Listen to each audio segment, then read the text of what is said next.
I need to discuss an motion to approve resolution 799, preliminary land development and waivers for 1097 State Street. Alright, we need to know what the waivers are. That's right here. Alright, Mark, do you have what the waivers I are? do not have them in front of me, though. On the resolution? Yeah, from the resolution. It's like one canopy tree for every 8 parking spaces. Canopy tree, it's all about trees. It's trees, trees, and trees. Lots and lots of trees. Yes, I believe. Excuse me. Just so the board remembers, March 16th, we approved the same, similar. Yeah. Similar, yes. we resolution. approved. This is where we had the discussion of how many trees you want to approve. Right, so it's probably almost the same way. And then obviously making sure that the Yes. North Street is widened so that they can Yeah, get. these- So this was expected to say yes. We Correct. went through all Yeah, this. and that's what I was gonna say. You know, these have already been. Yeah. So who's gonna be responsible for the trees, for the maintenance of the trees? Like the developer. Alright. Listen to them. Alright, anybody have any questions? I don't think anybody's got any questions. Alright, all those in favor? Any opposed? No, I wouldn't pass this, that's what. Alright, next one. This one's gonna be an interesting one. J. Okay, this is gonna be to discuss and consider authorization to pay all the pending invoices for the closeout of 2290 Gilbertsville Municipal Complex, the termination of all the contracts. The bill is actually up to $270,867.31. Mark, I'm gonna ask you to go over how we get up to $270,000. I think for most of this, Mr. Borthwick looked over it and he has a report. I have some things to add to it, but Yeah, so essentially I did review all the invoices, again, not involved with the original contract establishment, but did review these, and, they didn't do any work, but at this stage in the game, you know, the township had said, yes, we're gonna build, hold and wait, so, you know, equipment was mobilized, and approvals for materials were sent out. So that's work that kinda happens at that time frame. So if they were led to believe that the work was coming, then that money should be owed to them, and there wasn't anything that they were asking for that would have been kind of a end product, or, you know, it's not like all this material was delivered and you guys got it. It's all part of the construction process, untangible stuff. Are you aware of, obviously they were ordering all this stuff. Did they explain at all when they were informed, so to stop ordering, to stop paying for all this stuff? I did not have any conversations with them that was. Did you have any yes, conversations? when the contract was terminated, which I believe was in February, that was when it would stop. It's upon termination, we send out that letter of termination for the clause in the contract, and that is when they would stop. So So- anything done prior to that that wasn't paid for would be outstanding. So And that's that's what these invoices. in essence, even though the decision to stop was in September. It Not wasn't- stop, it was, yeah. going through They the were not process. informed that Right. this was pending litigation. essentially. And what about this paving one? You were talking about this The paving paving first. one, they were told that they were being, to have equipment ready and that they were waiting on a DEP waiver. That's what I was told by the company. That was their understanding. So they kept this equipment ready and they had to pay for that equipment over that time, up until the time of termination. Was this the equipment that was sitting there forever? It Everybody kept was. seeing it? So I understand the public understands what this, remember everybody kept saying, but what's that equipment there, what's that equipment there, what's that equipment there? That was obviously equipment that a company was using or purchased and leased and such, so they can do the necessary construction and paving for the municipal complex. Unfortunately, they were never informed, ever, to not pave or stop or remove the equipment. Even after the lawsuit started, even after the judge said, you know, we're gonna put everything on hold until the next meeting, even after the judge ruled against, it still was unfortunately not told to contractors that they were not going to be doing the complex. Unfortunately, because of that, that does make the township liable for those particular funds. So even though they did nothing, it doesn't matter, the contractor did buy the equipment and had it stored there for months and months and months, and was paying on that for months and months and months. And if he was told, probably he may have moved it, I don't know, I can't answer that, right? But he was never told. So unfortunately, the bill is quite substantial, it's $270,000. As a whole, for the community, we're probably looking at, after Samoa and Gilbertsville, somewhere in the neighborhood of $2.3 to $2.5 million spent. Much of it was wasted, okay, let's, you know what, there's no sense looking back. It's, now we gotta look forward. I'm not gonna, you know, it's over, it's done, let's stop. Wait, I'm not blaming anybody anymore. It's done, I'm not blaming. We have to move on. We just have to find a way to pay what we had to pay, what we owe, and move forward and find a new location and make sure that the public is informed about how we're gonna do that.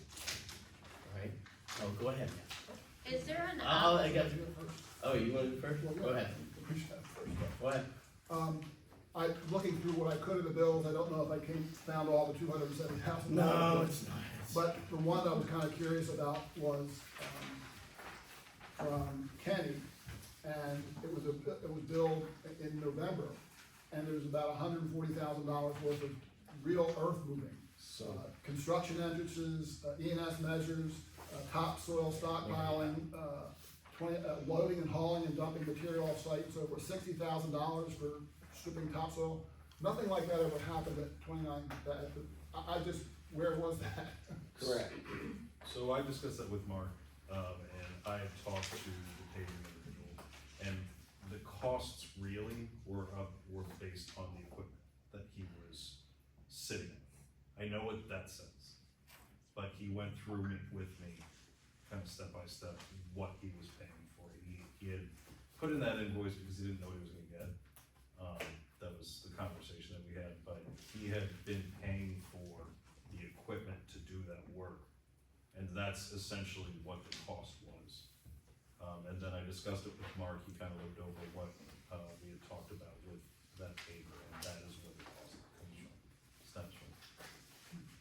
So I agree with you, but it doesn't make sense, but when you break it down, that contract only has certain pay items that it allows for. So he put dollars and spread out his overall equipment cost into those upfront items to be able to put them in the bill, and essentially the totals match. It's his time to get on site. You know, there are a few mobilizations that's a legit cost at this time, and he did have to bring his equipment on. I see that, but. Yeah, so the other, like Mark Yeah, said, you so got a whole bunch of his things. equipment was on site, and that's got a per hour or per day, depending on what that piece of equipment is. And that's what he's charging you for, and that's what Mark's saying is, when you look at the dollar amount for the $132,000 and change, it adds up to that breakout that he provided.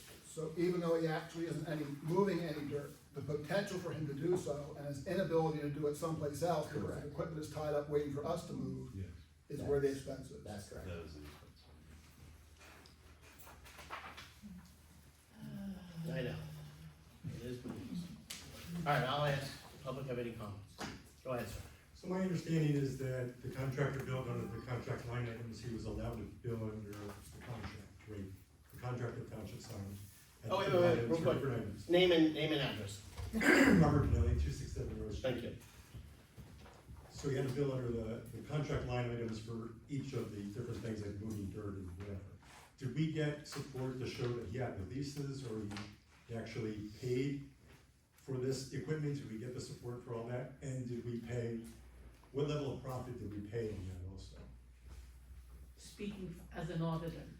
Yeah, I can't Speaking as an answer that as a Profit. that'd be So easy. And can we far, get I all don't of- know the answer to I that. understand this is $2.5 million we spent on this site and got nothing, is that? Again, this is, Can this we is get these between, bills and look at these? yeah, Is this public so information? unfortunately, this all goes back, when I say $2.5 million, that's combined, right, that's gonna be. I mean, that should be enough to get a building- building, we should have a building for $2.5 million.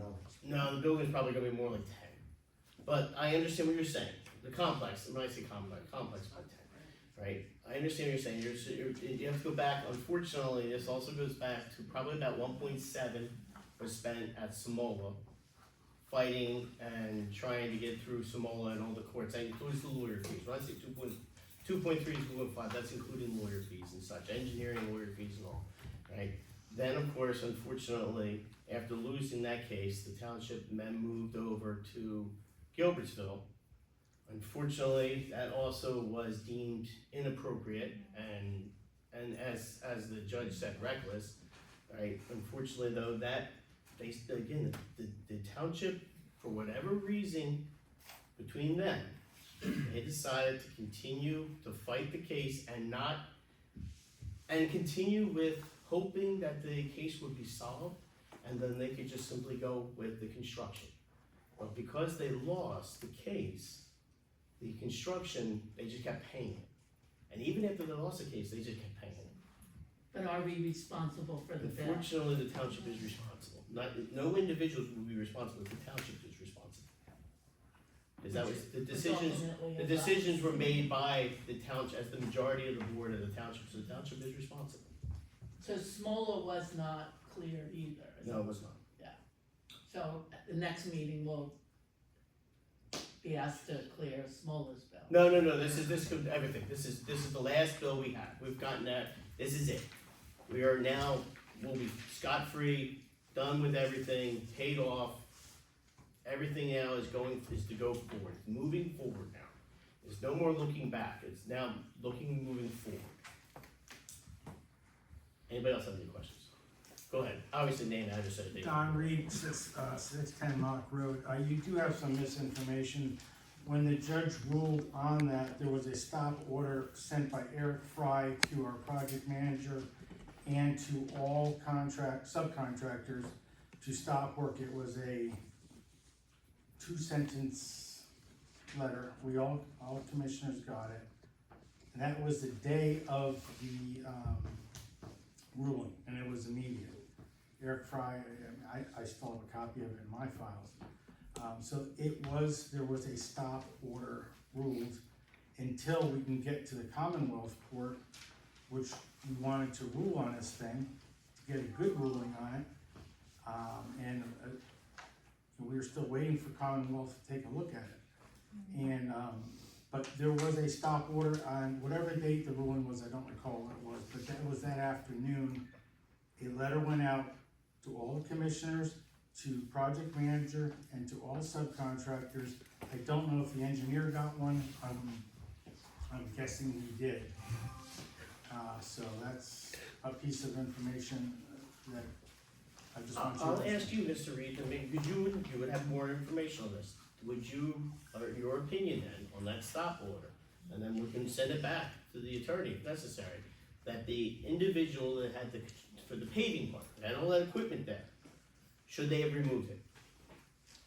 That equipment, the contractor asked us, cause he was on another job, rather than taking the equipment back to his shop, wherever that is, he said, can I park it on the site? Well, there was no charges for him parking on the site. And I don't know there was no earth moved on that site. I just heard somebody say there was earth moved. There was no paving done on that site. I will guarantee you that. Then you'll be liable for that. It's not charges for. I understand that the It's equipment. charges, the equipment Right. he was paying for But that entire time. if the resident is correct, if Mr. Reed is correct, and they were told to stop, in essence, just store, if you want to just store it there. If they're told to be on hold, then they have to pay for that equipment, waiting for this job to start up again. If they're being told the job can start up again, which is the whole point of the appeal, then they have to sit on that equipment, because it's not their equipment. So we can't deny it, you're saying. That's, I'm saying it's your decision to do what you will do with it, but I'm saying that was what that was their understanding. How much of that money was of the 270,000? 132. So a large Yeah. portion. I'll leave it to the board to decide. You wanna fight it or not? Can Mr. Reed produce the letter? Well, I think, No, they had a letter. I saw the letter. The letter is true. I don't know how that What affects do you say, lawyer Mark? wise. Is it worth it? I think that if we don't pay him, he would go to litigation.